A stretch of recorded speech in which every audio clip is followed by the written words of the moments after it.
اصول حدیث کے بارے میں یہ بتا رہے تھے کہ اصول حدیث پہلے نمبر پر یہ یاد رکھنا چاہیے کہ اس کے جو قواعد اور قوانین ہیں وہ قرآن و سنت سے ماخوذ ہیں اور عقل اور فطرت کے عین مطابق ہیں، یہ بات بیان کی۔ دوسرے نمبر پر یہ بات ہم نے ذکر کی تھی کہ اصول حدیث اور مصطلح الحدیث کے جو قواعد ہیں قرآن و حدیث سے اخذ کر کے صحابہ، تابعین، تبع تابعین، ان لوگوں کے ہاں یہ رائج رہے عملاً، اور اس کے بعد پھر ائمہ حدیث امام شافعی اور دوسرے ائمہ نے ان کو متفرق طور پر اپنی کتابوں میں ذکر کیا تھا، لیکن کوئی مستقل کتاب اس پر نہیں لکھی گئی۔ جیسے ہر علم ایسے ہی شروع ہوتا ہے، پہلے متفرق وہ الگ الگ جگہوں پر پایا جاتا ہے، پھر آہستہ آہستہ ان کی جمع تدوین ہوتی ہے، پھر اس کے بعد تصنیف اور ترتیب کا مرحلہ آتا ہے۔ جمع اور تدوین کا معنی ہوتا ہے کہ متفرق طور پر وہ لکھا ہوا ہے، تصنیف اور ترتیب کا مطلب ہوتا ہے کہ پھر وہ مستقل الگ الگ کتابوں کی صورت اختیار کرتا ہے۔ تو کل ہم یہاں تک پہنچے تھے کہ جب اس کو مستقل کتابوں کی صورت میں لکھا گیا تو امام رام ہرمزی کی کتاب المحدث الفاصل میں پہلی مرتبہ اس کو یکجا کیا گیا، پھر امام حاکم نے، پھر امام ابو نعیم اصبہانی نے، پھر حافظ خطیب بغدادی نے، پھر قاضی ایاز نے، اور پھر قاضی ایاز کی وفات کس سال ہوئی تھی؟ 544، ٹھیک ہے۔ آگے ہم پہنچے تھے کہ ان کے بعد آئے ان سب کے جو تصانیف ہیں، اس کی میں نے ایک خصوصیت یا اس کا منہج بتایا تھا کہ یہ ساری مسند کتابیں ہیں، باسند کتابیں، یعنی ترجمۃ الباب لکھتے ہیں، پھر اس کو اپنی سند سے مختلف ائمہ حدیث سے اس موقف کو اور اس موضوع کو ثابت کرتے ہیں، ایسے ہی ہے نا؟ مستند الگ الگ چیز ہے۔ مستند کا معنی ہوتا ہے صرف معتبر اور سچی، وہ باسند بات بھی ہو سکتی ہے، ویسے بھی ہو سکتی ہے۔ تو مسند کتابوں کا یہ منہج تھا جو اب تک ہم نے کل پڑھا اور لکھوایا۔ اس کے بعد یہ مرحلہ شروع ہوا کہ سندوں کو حذف کر کے صرف قواعد کو ایک نئی ترتیب کے ساتھ جمع کیا جانے لگا، اور اس میں ہم نے نام لیا تھا حافظ ابن صلاح رحمہ اللہ کا، کہ ان پر آ کر ساری جو ترتیب تھی اصول حدیث اور مصطلح الحدیث کے قواعد کی وہ ایک نئی شکل اختیار کرتی ہے۔ پہلا مرحلہ تھا کہ جب یہ متفرق کتابوں میں تھا، دوسرا مرحلہ تھا کہ جب یہ حافظ ابن صلاح تک مسند کتابوں میں اس منہج پر کتابیں لکھی گئی، تیسرا مرحلہ شروع ہوتا ہے ابن صلاح سے۔ ابن صلاح نے کیا کیا کہ اپنے سے پہلے ساری کتابوں میں جو قواعد مرتب تھے وہ کسی خاص ترتیب پر نہیں تھے، بس جمع کیے ہوئے تھے، چاہے مستقل کتابوں میں تھے۔ حافظ ابن صلاح رحمہ اللہ، ان کی وفات ہوئی ہے 643 ہجری میں، 643۔ یہ جب مدرسہ اشرفیہ یہ دمشق میں ایک ادارہ تھا، 630 ہجری کے لگ بھگ یہ قائم ہوا تھا، یہ وہاں آئے تو ان کو استاد الحدیث مقرر کیا گیا۔ استاد الحدیث، آپ نے یہ اصطلاح سنی ہے استاد الحدیث؟ نہیں، استاد الحدیث اصطلاح جو ہے نا یہ آج کے احناف میں پائی جاتی ہے۔ وہ کیوں پائی جاتی ہے؟ ہمارے ہاں تو آپ جانتے ہیں کہ ہر کلاس میں حدیث کی کتاب ہوتی ہے نا، تو اکثر مدرسین حدیث کی کتابیں بھی پڑھاتے ہیں، دوسری بھی پڑھاتے ہیں. ہمارے لیے یہ اصطلاح نہیں بولنی چاہیے، نہ ہم بولتے ہیں. احناف کے یہاں یہ ہے کہ ان میں سے سارا 6 سال فقہ کی کتابیں پڑھتے ہیں. دورہ حدیث ان کا 1 سال ہوتا ہے. اس دورہ حدیث میں جو حدیث کی کتابیں پڑھاتا ہے نا، اس کو وہ استاد الحدیث کہتے ہیں. بس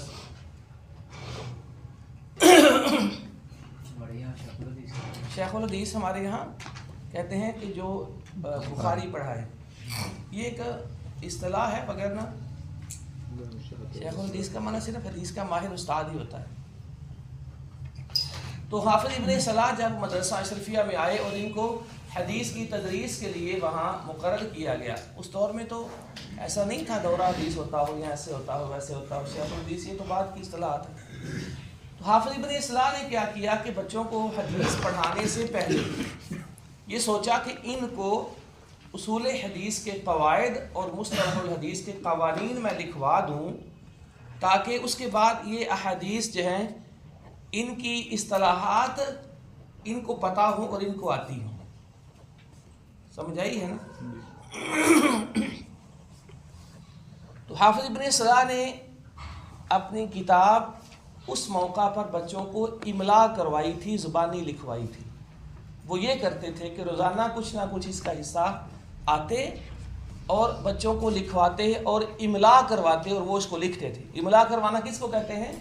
کہ استاد بولتا جاتا ہے اور بچے اس کو لکھتے جاتے ہیں. یہی محدثین کا منہج تھا تدریس کا. یہ بھی تھا، لیکن کتابیں بھی پڑھتے تھے. مثلا ابو داؤد کی قرات ہے، بخاری کی قرات ہے، لیکن علوم اور فنون میں ان کا منہج یہ تھا کہ وہ پڑھاتے تھے، بچے لکھتے تھے. اس وقت کون سی چھپی کتابیں ملتی تھی؟ اور کتابیں کاتبوں سے بازاروں سے لکھوا کر لانا اتنا مہنگا ہوتا تھا، ہر طالب علم کے پاس کی بات نہیں. اس لیے استاد لکھواتا تھا اور وہ اس کو لکھتے تھے. اس کو املا کہتے ہیں. اور یہ املا جو ہے پھر ایک مستقل فن ہے اور اس کے قواعد پر مستقل کتابیں لکھی ہوئی ہیں. ادب الاملاء والاستملاء کے نام سے کتانی کی مستقل کتاب بہت شاندار ہے. اس کو آپ پڑھیں گے نا تو ایسے لگتا ہے کہ آپ محدثین کی مجلسوں کو اپنی آنکھوں سے دیکھ رہے ہیں. وہ فلاں بصرہ میں محدث کی وہ مجلس حدیث ہے، اس میں یوں ہوا، وہ اتنے ہزار طلباء پر مشتمل تھی، اس میں یہ واقعہ پیش آیا. اتنی دلچسپ ہے کہ آپ اس کو پڑھیں تو آپ ایسے لگتا ہے کہ آپ اپنی آنکھوں سے مجلسوں کو دیکھ رہے ہیں. ادب الاملاء والاستملاء، بڑی عجیب و غریب داستانیں ہیں ان مجالس کی کہ ہزاروں طالب علم بلا مبالغہ، کئی دفعہ لاکھ سے بھی اوپر طالب علم ہوتے تھے. تو استاد پلا کہاں بیٹھتا تھا؟ سینٹر میں ایک اونچا سا کرسی یا ممبر رکھ کر اس پہ استاد بیٹھا ہوتا تھا. اور دور دور تک آواز بلا کیسے جاتی تھی؟ انہوں نے مستملی مقرر کی، جس کو ہم آج مکبر کہتے ہیں نا، جو امام کے پیچھے اونچی آواز سے بولتے ہیں. اس طرز کے اس کو مستملی بنائے ہوئے تھے. مستملی کہتے ہیں کہ استاد سے وہ سن کر نا جملہ وہ آگے اپنے تک آگے اونچی آواز سے بولتا تھا. یعنی پورے ہزاروں طالب علموں میں کئی جگہ پھر وہ مستملی بھی الگ الگ بیٹھے ہوتے تھے. تو یہ بھی بڑی دلچسپ داستان ہے. وہ مستملی استاد سے پوچھتے اور کتنی تعداد میں وہ مستملی ہوتے، بڑی بڑی تعداد ہوتی ہے ان کی بھی. اب لاکھوں ہزاروں طالب علموں تو آپ سوچیں نا، لاؤڈ اسپیکر بھی نہیں ہے. تو احتیاط بھی ہے کہ الفاظ پورے صحیح منتقل ہوں. تو اس لیے میں آپ کو کہہ رہا تھا اگر آپ یہ کتاب پڑھیں تو آپ کو لگے گا جیسے ہم محدثین کی یہ مجلسیں اپنی آنکھوں سے دیکھ رہے ہیں. ایسی عجیب و غریب کتاب ہے. خطیب بغدادی کی کتاب میں بھی یہ واقعات ہیں اس طرح کے، لیکن انہوں نے مستقل اس کے پھر قواعد اور اصول بھی ذکر کیے ہیں. آپ یہ چیزیں پڑھیں گے جیسے میں نے کتاب الجامع کے بارے میں کل کہا تھا، تو آپ کو لگے گا کہ سفیان ثوری میں دیکھ رہا ہوں بغداد کی گلیوں میں، کوفہ کی گلیوں میں جا رہا ہے. یہ ابن لینا ہے مکہ کی گلیوں میں. احمد بن حنبل ہے، آپ دیکھیں گے اس کی والدہ فجر کے وقت کیسے اس کو اٹھاتی ہے، کیسے پگڑی باندھتی، ناشتہ کرواتی ہے اور کیسے اس کو تیار کر کے گلیوں میں بیچتی ہے. آپ اور اس طرح شریک بن عبداللہ قاضی کہتا ہے یہ ایسے ہوا، میں ایسے پڑھنے گیا. ایسے لگے گا آپ ان کو گلیوں میں چلتا پھرتا دیکھ رہے ہیں. جب اس طرح آپ کسی کو دیکھیں گے تو اس کا فائدہ کیا ہوگا؟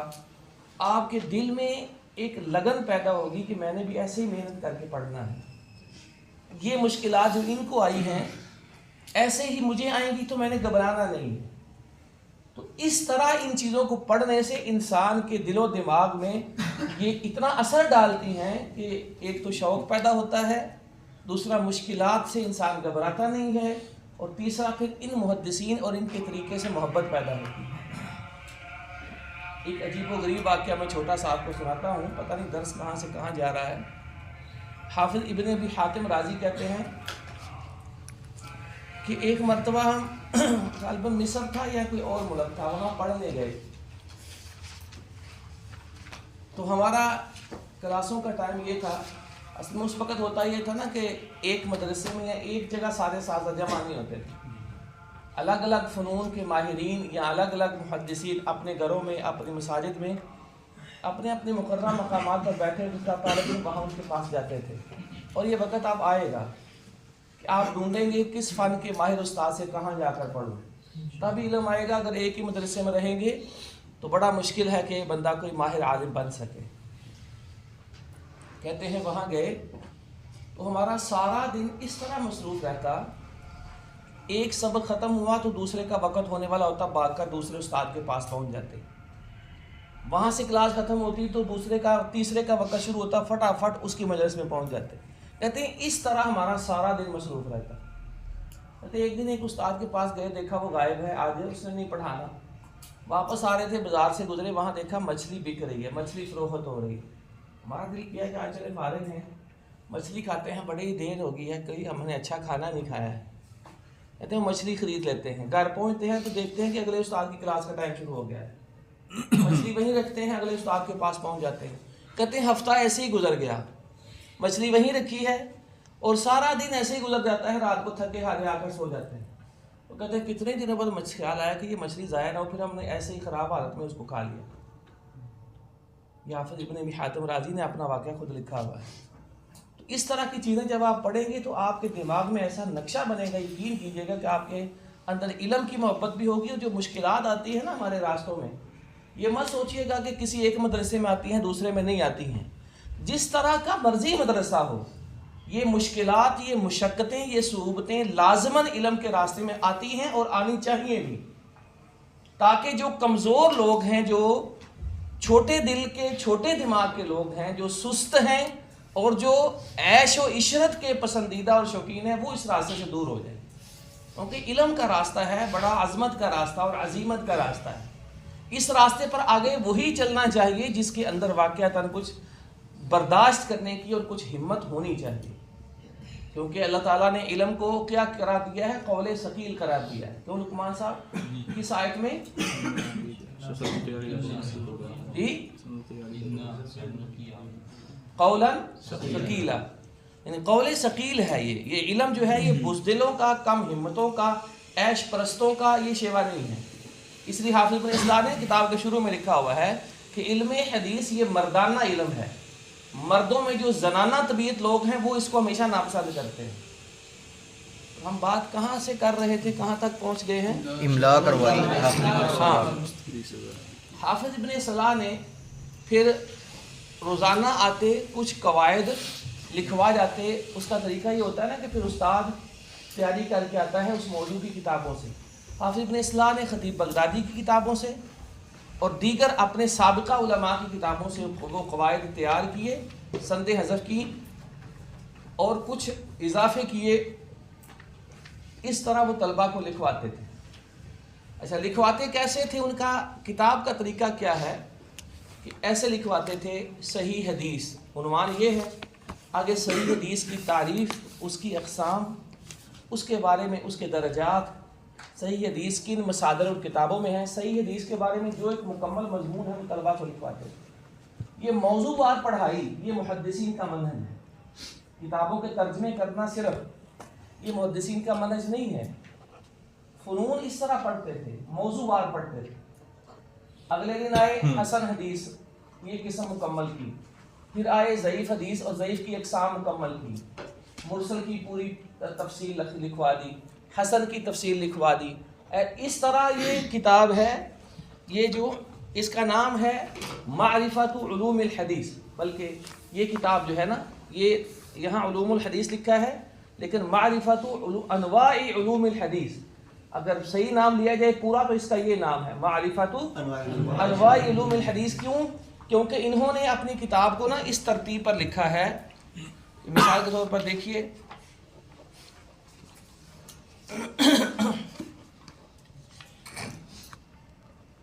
النوع الاول الحدیث الصحیح ایسے لکھا ہے. النوع الثانی الحدیث الحسن. النوع الثالث معرفت الضعیف. النوع الرابع معرفت المسند. النوع الخامس معرفت المتصل. النوع السادس معرفت المرفوع. ایسے کرتے جاتے ہیں کہ نمبر وار تو قسمیں بتاتے جاتے ہیں. آخری قسم دیکھیے کیا ہے. النوع الخامس والستون. کتنے نمبر؟ معرفت اوطان الرواتی و بلدانہم. یہ آخری قسم ہے. یہ 65 اقسام اس طرح ترتیب سے آتے ہیں لکھواتے ہیں. تو بچے ان کی کتاب کو لکھتے ہیں. یہ کتاب جیسا کہ میں نے آپ کو بتایا اس کا نام خود حافظ ابن صلاح نے اپنی ایک دوسری کتاب سیانۃ صحیح مسلم، صحیح مسلم کے دفاع میں کتاب، اس میں یہ ذکر کیا ہے. مقدمہ اس کا نام کیسے پڑا؟ ہندوستان میں جو سب سے پہلی بار یہ کتاب چھپی نا، پہلے باقی دنیا میں کتابیں یہ ایسے ہوتا تھا نقل ہوتی تھی. بازار میں بیٹھے ہوتے تھے کاتب، طالب علم آتا یہ کتاب لکھ دو، یعنی یہ نسخہ ہے اصل، اس سے نقل کر دو، یا تمہارے پاس ہے تو اس سے لکھ دو، میں آپ کو پیسے دیتا ہوں. اگلے دن آنے تک وہ لکھ دیتا تھا. اس طرح کتابیں منتقل ہوتی تھیں، ہاتھوں سے لکھی جاتی. طالب علم خود لکھ لیتے یا بازار میں کاتب بیٹھے ہوتے تھے ان سے لکھوا لیتے. ہندوستان میں سب سے پہلی مرتبہ پریس میں یہ کتاب چھپی دنیا میں. اس کا نام ہوا تھا مقدمہ ابن صلاح. اس سے اس کا یہ نام مشہور ہوا ہے، مقدمہ ابن صلاح. ایسی بہت ساری کتابیں ہیں جو دنیا میں سب سے پہلے ہندوستان میں چھپی. امام بخاری کی الادب المفرد پہلی مرتبہ ہندوستان میں چھپی 1306 ہجری میں. ہاں اس کتاب پر عنوان یہ چھپا تھا مقدمہ ابن صلاح. وہ مقدمہ اس اعتبار سے تھا نا کہ انہوں نے حدیث پڑھانے سے پہلے بچوں کو یہ لکھوایا تھا. اچھا یہ کتاب اور مقدمہ ایک ہی چیز ہے. اچھا ہندوستان میں بہت ساری کتابیں، مثلا فتح الباری دنیا میں سب سے پہلے ہندوستان میں نواب صدیق حسن خان صاحب نے چھپوائی تھی. تفسیر ابن کثیر بھی، نیل الاوتار بھی. نواب صدیق حسن خان صاحب ایک ریاست کے بہت بڑے اہل حدیث عالم تھے. اہل حدیث برصغیر میں 2 بڑے علماء کے ہمیشہ احسان مند ہیں. ایک نواب صدیق حسن خان اور دوسرے سید نذیر حسین محدث دہلوی. نواب صدیق حسن خان صاحب نے اپنا پیسہ اور اپنی کتابیں مسلک کی ترویج پر لگائی، اور اتنا پیسہ لگایا کہ یہ بڑی بڑی کتابیں چھاپ کر فری علماء کو تقسیم کرتے تھے. انہوں نے اعلان کیا تھا جو بخاری حفظ کرے گا اس کو اتنا انعام دوں گا، جو بلوغ المرام حفظ کرے گا اس کو اتنا انعام دوں گا.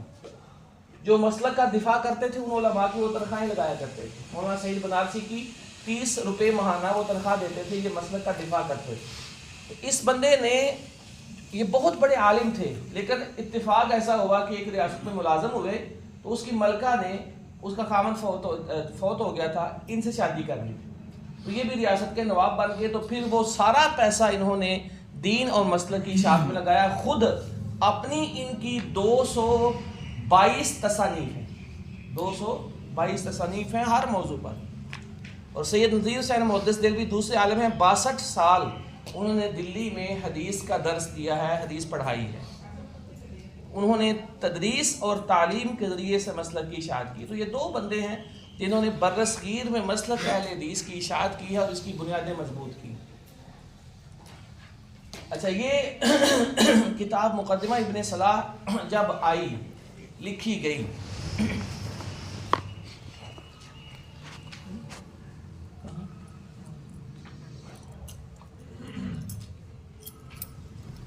اچھا جب آپ جانتے ہیں اس سے پہلے جو ہم کتابیں ذکر کر رہے تھے مسند کتابیں تھیں، اور ان کی ترتیب جو ہے نا وہ کسی موضوع وار مرتب نہیں تھی. ان کی جب کتاب ابن صلاح کی مکمل ہوئی، لوگوں کے ہاتھوں میں آئی، تو یہ کتاب بڑی پسندیدہ، بڑی مشہور ہو گئی. ہر طرف پھر یہی کتاب پڑھی اور پڑھائی جانے لگی. علماء نے اس کو اتنا پسند کیا کہ کسی نے اس کو شعروں میں لکھا، اس کو نظم میں لکھا. جیسے حافظ عراقی کا الفیۃ الحدیث ہے، اسی کو انہوں نے شعروں میں منتقل کیا. لیکن آپ کو پتہ ہے ہر مصنف کچھ نہ کچھ اضافہ تو ہوتا ہے. اصلاً یہی کتاب تھی. امام سیوطی نے بھی اس کو الفیۃ الحدیث کے نام سے شعروں میں لکھا ہے. اچھا کئیوں بے شمار لوگوں نے اس کی شرح لکھی ہے, بہت زیادہ لوگوں نے اس کی شرح لکھی. اور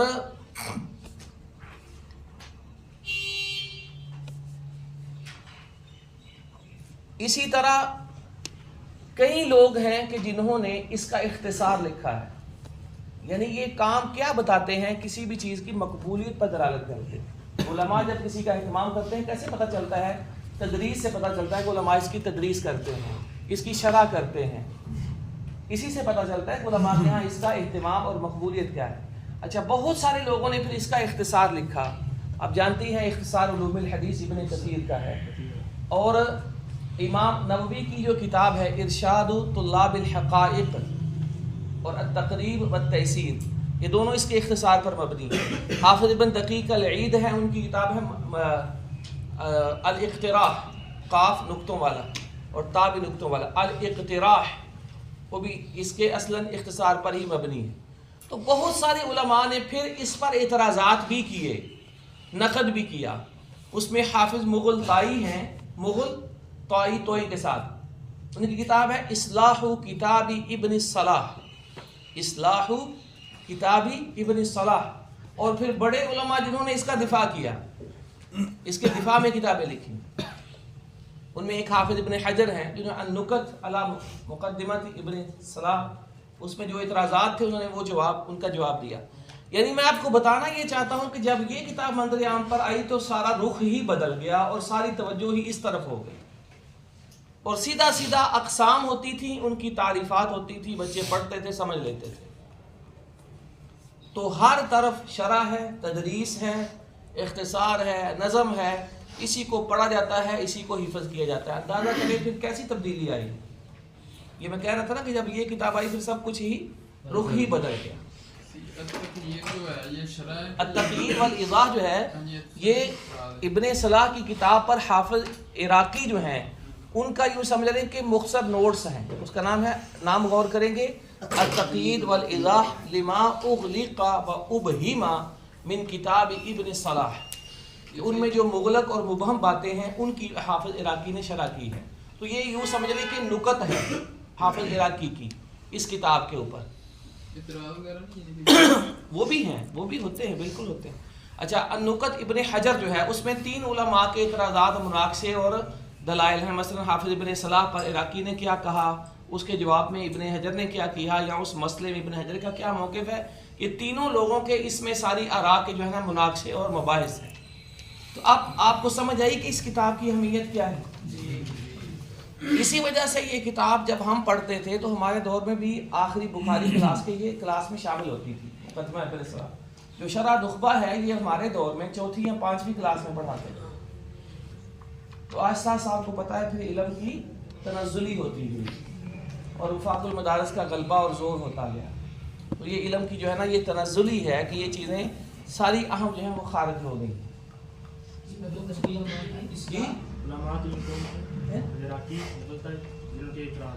مغل طائی سب سے بڑے ہیں.